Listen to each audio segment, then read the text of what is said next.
Hey guys, I actually got the new Battle Through History set, so let's check that out together, shall we? Don't need this anymore. Okay, so we got, Amelia Earhart, Abraham Lincoln, Marie Antoinette. Huh. These artists sure do take their creative liberties when they draw Trump. Loot boxes, randomized item sets, mystery prizes, capsule machines, trading cards. No matter what it's called, at some point you have come across some variation of a gacha.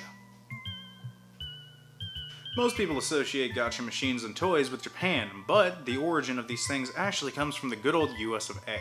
See, the bulk vending machine was invented in the late 1800s by the Thomas Adams Gum Company, a European company which sold Tutti Frutti gum throughout the subway systems of New York. Originally, gumballs were the only things sold in these machines, until 1936 when Samuel Eppes started making plastic charms that were put inside the gumballs as an extra toy, which paved the way for capsule toys. As a side note, during my research I found out that apparently in 1950 the US Treasury Department tried to put a gambling excise tax on bulk vendors because they were considered to be too random and people wouldn't know what items they would get. Kinda reminds me of something, but I can't quite put my finger on it. The bulk vending machine didn't manage to make its way to Japan until 1965, and companies started using scrap plastic to make cheap toys to sell to consumers. In 1977, things changed when Bandai created the name Gashapon and started mass-producing quality versions of toys sold exclusively through custom vending machines. After getting licenses to several popular series, Gashapon took off. So now that we've covered some of the more basic history of these machines, let's talk about what was available. Before Samuel Eppes started making his charms to put in gumballs, there was something that was growing vastly popular in these machines: bouncy balls. Bouncy balls, also apparently known as spaldines, were getting some insane attention. During the 1930s, bouncy balls had taken the world by storm, creating game after game for children to play in a variety of colors too. This is a pretty cut and dry thing to add, but important nonetheless. But if we're going to talk about gachas, we have to talk about the godfather of all never know what you're going to get items: baseball cards. Collectible card games are no surprise to us in this current day and age. Pokemon, Magic the Gathering, hell, even Nightmare Before Christmas got cards. But the start of it all was in the 1860s. Tobacco companies wanted a way to boost sales, so they started putting cards in packs of smokes to bring excitement. And it all took off from there.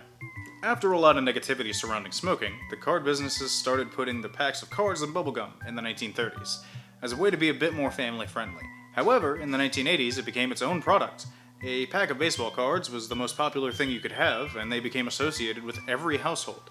A lot of other companies started making other types of cards, some with full games in mind.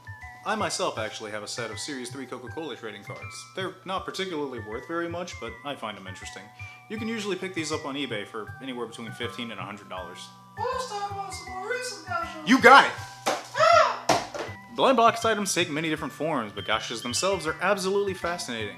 Their popularity continued to grow after their creation, which allowed them to acquire many different licensing rights, from Disney to Dragon Ball to oh my god, what the fuck. You can go online and find individual ones that you want, or just go for a mystery prize.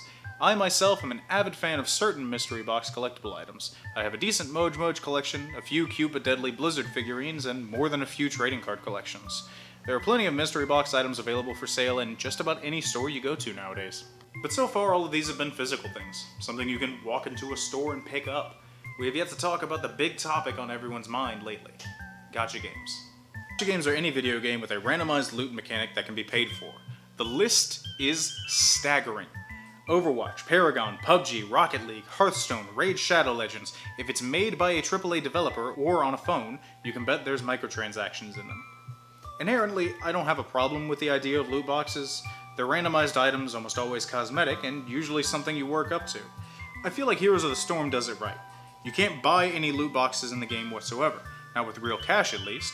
You earn loot boxes and gold by leveling your characters, completing quests, or other tasks. The loot boxes in this game feel more valuable than other games because you can get anything, from emojis to an entirely new character. On the opposite end, you have games that do this badly. Raid Shadow Legends, Clash Royale, which we did a video on, you should check it out, link in the iCard at the top or in the description, no pressure, love you. And other games like these let you literally pay for power. The ability to have obviously better characters, cards, powers, and abilities. Everything is monetized and unfair. Normally loot boxes in games focus on cosmetics. Things that don't affect the actual gameplay, but when they cross over into this territory, they're egregious. With all that being said, Gash's history actually goes back a lot further than I expected it to. It's pretty fascinating. In the event you want to check it out on your own time, there's plenty of information available. There's a lot of good and a lot of bad that comes with randomized items, but I know for a fact that you can actually go to a lot of different stores that have pre-opened packs of various things, and that definitely goes double for trading cards. I've been using Troll and Toad and Cool Stuff Inc. for several years now. I guess the only thing left to do is to sacrifice Hitler to summon Megatron. Oh shit! Hey everyone, thank you for watching this video. It means a lot to us. In the event you liked it, feel free to hit that like button.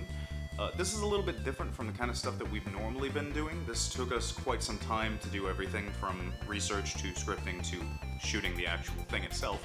And we have a couple of projects like this coming down the pipeline later on this year. So if you want to see more stuff like this, or if you want to check out the rest of the stuff on our channel, feel free to hit that subscribe button. And if you want to be notified whenever we upload, hit that little bell.